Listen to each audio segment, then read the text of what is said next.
नमस्कार। उत्तर मार्ग जी एबीपी गंगा देख रहे हैं आप। मैं अवधेश। उत्तराखंड विधानसभा का एक दिवसीय मानसून सत्र हंगामेदार रहा। कोरोना के साए के बीच सत्र तो हुआ, मगर इसमें भी हंगामा देखने को मिला। 42 विधायक सदन में मौजूद थे, जबकि 14 विधायक वर्चुअल जुड़े थे। सदन की कार्रवाई 3 घंटे 6 मिनट तक चली, जबकि सदन 2 घंटे 9 मिनट बाधित रहा। सदन में कुल 19 विधेयक पास किए गए। तो एक दिन का मानसून सत्र था, लेकिन हंगामे की भेंट चढ़ गया और केवल 3 घंटे 6 मिनट ही कार्रवाई यहां पर चल पाई।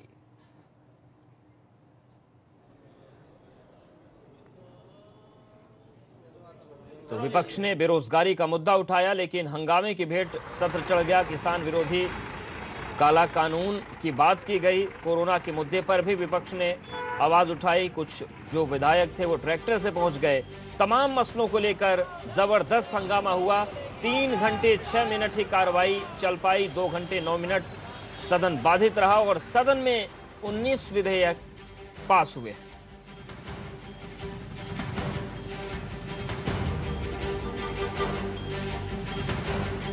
सरकार जनता के सामने विपक्ष के माध्यम से हाउस के अंदर उस सारे विषय को रखना चाहती थी।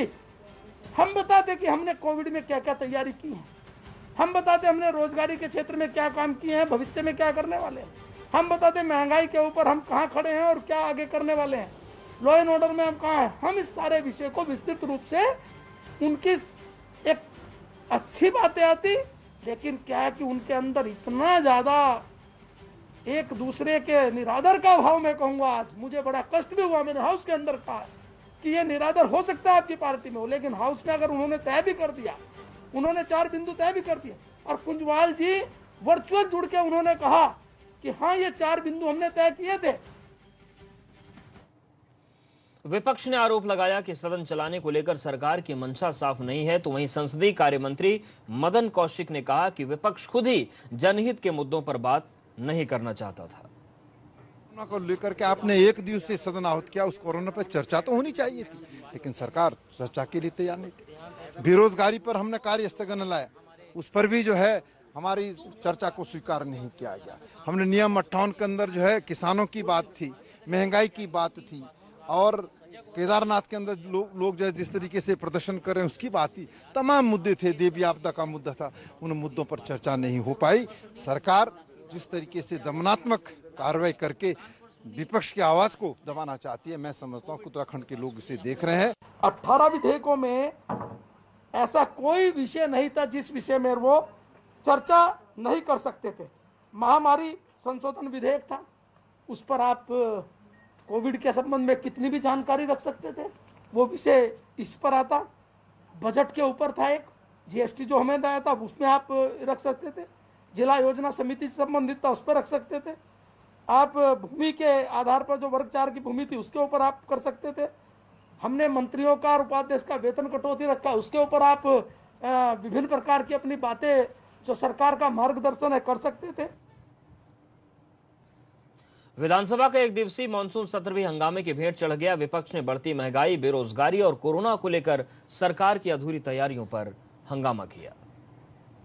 लोकतंत्र की हत्यारी ये सरकार, किसान विरोधी ये सरकार, नौजवान विरोधी ये सरकार है।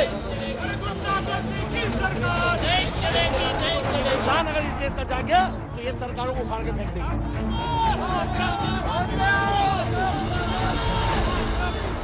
कोरोना के खतरे के बावजूद सरकार ने एक दिवसीय सत्र तो कर लिया, मगर सदन से लेकर सड़क तक संग्राम हो गया। कांग्रेस पार्टी किसानों से हमदर्दी जता रही है, इसलिए कांग्रेस के कुछ विधायक ट्रैक्टर पर सवार होकर विधानसभा कूच कर रहे थे, मगर पुलिस ने उन्हें रोक लिया, जिस पर कांग्रेस भड़क गई।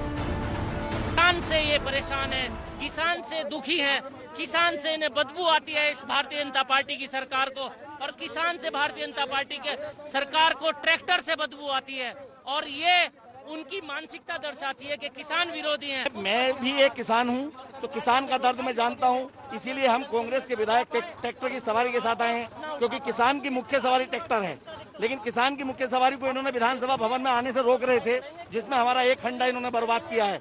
मैं पूछना चाहता हूं सरकार से कि किसान की सवारी से आपको इतनी एलर्जी क्यों है। सदन के अंदर कांग्रेस ने महंगाई, बेरोजगारी और कोरोना से बचाव के लिए सरकार की नजर व्यवस्था का मुद्दा उठाया। कोरोना एक प्रमुख मुद्दा है, बेरोजगारी प्रमुख मुद्दा है, देवी आपदा प्रबंधन है, इसके साथ साथ जो है किसानों का मामला है। एक मुद्दा हो तो मेरे को इतने मुद्दे हैं कि जो एक दिवसीय सत्र में जो है पूरे नहीं हो सकते हैं, लेकिन इसीलिए सरकार ने जानबूझ करके जो है हमें रोकना चाहता है। उधर आम आदमी पार्टी ने विधानसभा के बाहर हंगामा किया। इस दौरान आप कार्यकर्ताओं के साथ पुलिस की झड़प भी हुई। आम आदमी पार्टी ने बीजेपी के साथ कांग्रेस को भी कटघरे में खड़ा कर दिया। आम आदमी पार्टी का आरोप है कि बीजेपी और कांग्रेस मिली हुई है। किसानों के इन्होंने काले कानून पास करे हैं, उस काले कानून का हम विरोध करते हैं। और जिस तरीके से भाजपा और कांग्रेस मिल चुकी है, कांग्रेस ने अपना विरोध प्रदर्शन वापस लिया है, उससे साबित कर दिया है कि पूरे उत्तराखंड में भाजपा और कांग्रेस एक है। हम इसका विपक्ष का काम आज से हम संभालेंगे।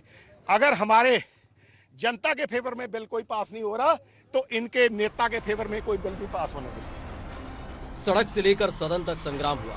सदन के अंदर खुद बीजेपी के विधायक पूरन सिंह फर्त्याल ने सरकार की मुश्किलें बढ़ा दी हैं। फर्त्याल ने टनकपुर जोल जेबी मार्ग के टेंडर का मुद्दा उठा दिया। उन्होंने अपनी ही सरकार पर ठेकेदार के साथ साठगांठ का आरोप लगा दिया। सरकार आर्बिट्रेशन में न जाकर ठेकेदार के साथ साठगांठ करके, और ठेकेदार 7.5 करोड़ रुपए का आर्बिट्रेशन ने उसको क्लेम भी कंपनसेशन के तौर पर, ठेकेदार 7.5 करोड़ छोड़ रहा है। तो ये बहुत सोचनीय विषय है, 7.5 करोड़ क्यों छोड़ रहा है ठेकेदार? ठेकेदार जेल जाने से बचना चाह रहा है, जो फर्जी प्रमाण पत्र उसने लगाए हैं।